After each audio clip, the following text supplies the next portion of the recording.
Hey guys, and welcome to today's DeFi Drop. It's a bit of a different one. Today's episode is a current affairs special because this weekend DeFi made headlines for all the wrong reasons. So joining me again is Vlad from Tau Labs, a risk management and vault curation firm that's been quietly building one of the strongest track records in this space. Vlad, it's awesome to have you back. Great to see you again, Ed. Thanks for having me. Even in bad days like this one. Do you know, I think the last time we spoke was the day or a couple of days after October 10, or maybe it was a couple of days before, but I remember you were We right. got to stop eating like this. We have to stop eating like this, I Yeah. swear. I mean, even just 2026 alone hasn't been so good for DeFi rights. But look, let's start with a bit of positivity to begin with. Come on. Like, Tau Labs, you stop me if I'm wrong here. The top 6 vaults currently on IPOR, you occupy 5, correct? I think this changed. This was the case last week. We were Okay. ranked 1, 3, 4, and 5, and 6 or something. No, we were ranked 1, 2, 3, 5, and 6, something like that. But that was last week. Now we're ranked 1, 3, and 4, I think. That's Something like amazing. that. Yeah, we have quite the diverse set of strats. So whenever ones are bad, like loops in markets like this one, others perform really well. Our lending optimizer is currently the highest strategy, the highest earning strategy on the vault on IPOR because we're allocating to markets that are currently they have their utilization above 90%. Some of them have it up high at 100. And these are not assets that we think have anything structurally wrong with them. It's just a side effect of a lot of curators, especially the big ones, moving and shuffling capital around Right. with them. I mean, your latest one is the Avethina. Yeah, and those are performing really, really well. Those markets are very deep. So spiking the borrow rate there means a lot of tens or hundreds of millions of dollars need to move at once. The yield from Athena, even though it's a lot more compressed than it was like a year and a half ago, it's still above borrow rate. So this has been the best trade in DeFi for the past, I don't know, 4 months, let's say. And very happy to bring it in as an actual vault. And it's very good to have a consistently well performing strategy like that, especially in environments like these where markets are just bleeding. Yeah. And it is consistent. So congrats. It's amazing to watch it just hold tight. Well, look, let's crack on. But what actually happened with Resolve? Like for many who missed it, maybe I can just do a quick recap. But on Sunday morning at 2 a.m. UTC, an attacker minted $80 million in unbacked USR tokens using just $100,000 in USDC, basically crashing the stablecoin from 1 to as low as, I think, 2 cents at one point or 2.5 cents within 17 minutes. So, yeah, maybe you can give everyone a bit of a background on what actually happened, given that you're a market leader in this technology and these strategies. This is going to sound a bit paradoxical, but I know the details only enough to be aware of what happens. But I have been so busy making sure all our vaults are fine and all of our markets are not allocated to structurally risky assets that I just did not have time to follow. I know there have been a couple of other developments, but yeah, long story short, that's what happened. It was an internal exploit of a mint function. As far as the Resolve team goes, I've met them several times. I think they're great people. I think they're very smart at what they do.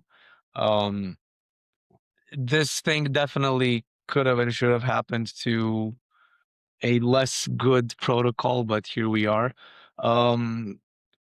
We'll see if they're gonna manage to get through this. I hope they will. Um, but the main lesson to take away from this is that we are now a day after it happened in basically the same place we were a day after stream collapse happened, where you have one of these protocols that for whatever reason they blow up.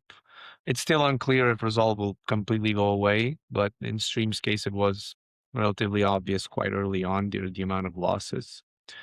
This causes a lot of a lot of lend side markets where collateral is posed for and against the underlying stablecoin to withdraw capital because the stablecoin is depegged and nobody wants to, like, there's no more demand for it, right? And as complicated as Morpho or any other lending markets look from outside, they are really just a function of supply and demand that give a ideally consistent borrow rate.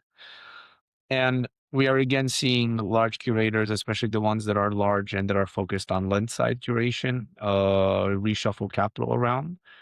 This causes, whenever a lot of capital is moved out of a market fast, this causes utilization to spike, which in turn causes borrow rates to be very, very high to either incentivize other capital to come in and farm that borrow rate, therefore bringing the whole utilization down and normalizing the market, or having people that are on the demand side, people that loop for other stuff, exit some of those markets until, so that the borrow rate can stabilize as a factor of utilization normalizing.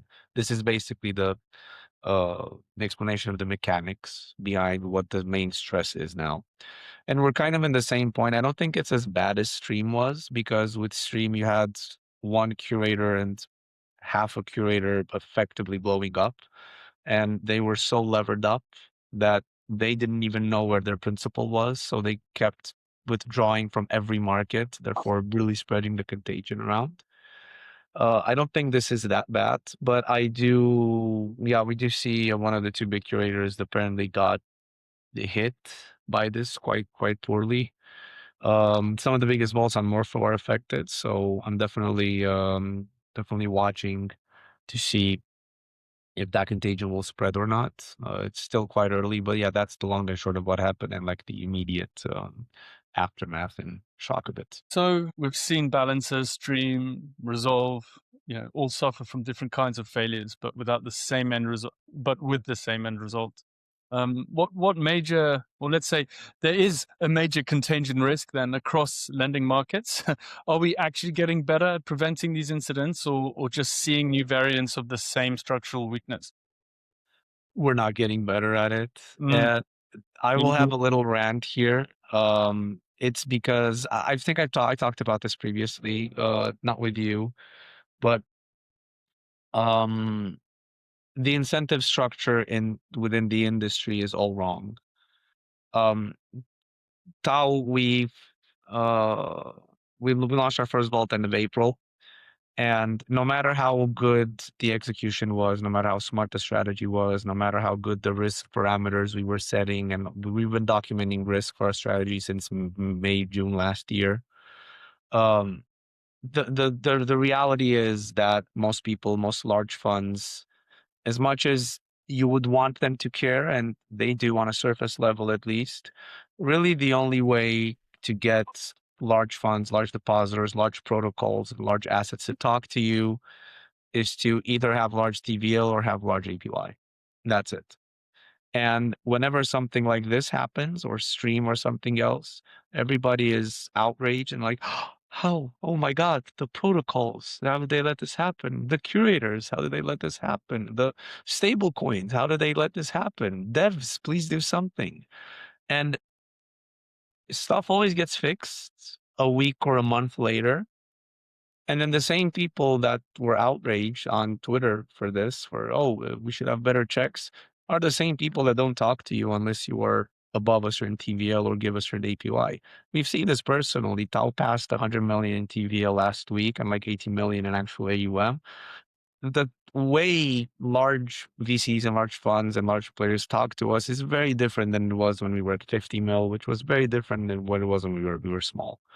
So there is an active incentive in this space to have some of these metrics that look good. Good yield, high TVL, big number good. And a lot of people, they are really happy to turn a blind eye and not look too deep. And this isn't systemic just in DeFi. It's just that the innovation cycle in DeFi is so much faster, so much more brutal that you can see these things. It's the same thing in TradFi. The most famous funds, hedge funds in the world, most of them, most famous, at least of the quantitative ones, they do tend to have very high TBL. They do tend to be locked, and they do tend to have a lot of TBL, a lot of AUM. And that's it. That's why people know that. So as long as this won't change or the industry overall isn't going to be more educated, and this isn't just retail DeFi people. I'm again, serious hedge funds I talk to, they really mostly care about TVL and yield. And then secondary, they care about other stuff, right? So just wanted to call out a bit the general hypocrisy in the space to always cry whenever something like this happens and blame everything and anything, but then a week later everybody goes back to doing business the exact same way they did before. So no, I don't think this is going to change anytime soon. I think we're going to keep going in this cycle until the tech gets to a point where, or there is so much money in the space that a blow up like this doesn't really affect the rest of the industry anymore. It can't because it's too small. Mm. Whenever you have a large company, like if Microsoft collapsed tomorrow, I'm sure it would be pain in the stock market, but it wouldn't kill it, right? It Yeah. wouldn't kill tech. We'd be bad for like a year, Mm. but then it would be better. No, I get you. I get you. So, yeah, it's a bit hard which way you want to look at this because there's so many different ways. But maybe we can talk a bit about the users and what this actually means for users who were affected, not just in this but in others as well. But like when something like this happens, let's say your USR was being used as collateral or Morpho, Fluid, Euler, and all of whom had to disable it or take emergency action. Yeah. Um, what should users actually do when a stablecoin they're holding as collateral depegs this violently? And what's the right protocol behavior? Did Morpho and others handle it correctly? What's your take on it? I know you've been swamped with your own stuff right now, but where have you seen, what have you seen so far? So whenever you make an investment, whether you're a standard retail investor, you're a large hedge fund, you do have some inherent risk. There that could be platform risk, smart contract risk, yield risk, whatever. There is a baseline risk that everybody takes. And protocols can only be so secure, curators can only be so capable. Um, it's it's up to each person, it's up to each user what risk profile they're comfortable with. It's important, and that's why we post documentation every time we launch a new strategy saying, look, this is what we want to do with it. The parameters are this, and that. Our bot will optimize for this, that, and the other thing. These are the inherent risks. That's all we can do. There comes a point where you can only make the strategy itself so safe. I mean, there isn't really a level of safety you can go after. For retail users, I would recommend diversification. It's not good to have all your eggs in one basket. It's good to have stuff like risk-free rates, risk-free rate exposure, allocating to some other boring strategies like our LO. Generally, it's quite a bit more aggressive than others, but it's always performed well. We have learned to play the Morpho public allocator game pretty well, so we always manage to exit strategies early on. Or the bond ETF that we have, which simply allocates to PTs. These strategies that have boring but consistent yield, however low, these are a godsend whenever the situations like these happen. Everybody's happy and everybody thinks they're a genius when the market is bullish and the loops give you 40% plus yield and stuff. But Mm. and then when stuff like this happens and we'll get humbled. Yeah. So the main weapon to defend yourself against these is diversification. If you're diversified enough, that way, whenever one thing collapses, it's just a bad day, but you didn't lose your portfolio. And then the second thing is if you do want to participate in vaults and stuff, and look into the curator. Um, the curators matter a lot. It's not just how much money they have or what strategies they do, is how they run them. We personally, again, we have all of our vaults are permissionless. Deposits and withdrawals are always liquid. We never had any issues with people not being able to exit. And whenever we did, they DM'd us and we solved it instantly. Um, but we do things a bit more differently than other curators. Yeah, maybe you can talk a bit about that now. It would be great to understand actually how you approach risk. we are, there's one thing that people don't understand about the space. And whenever I talk about it with people that are not in the space that much, they always get a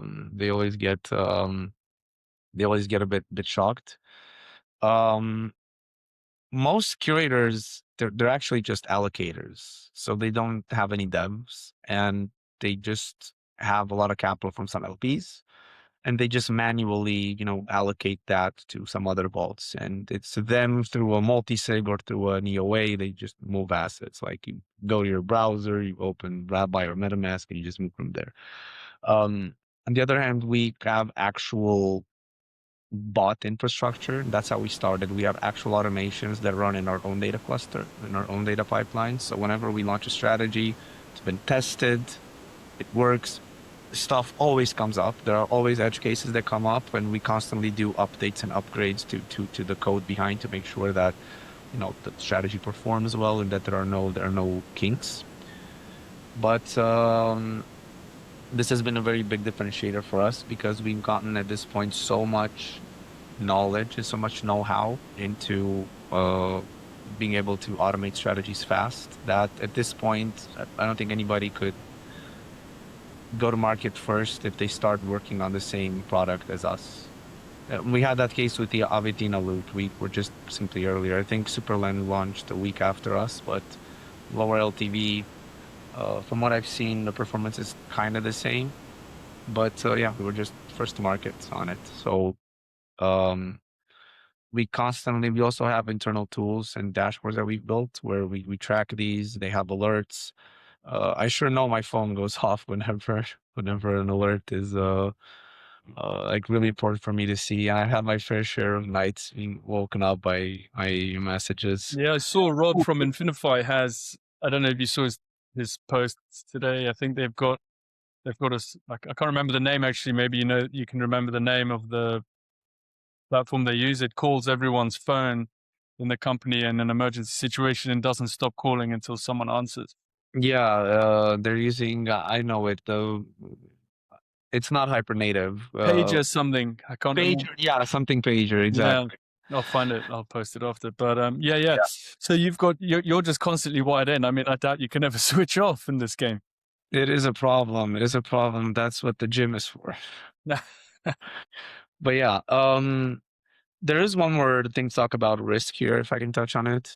A lot of people misunderstand risk and they think that risk should be zero, and it never is. Even if you allocate to a pension fund, there is still an inherent risk. It might be very small, but it's still there.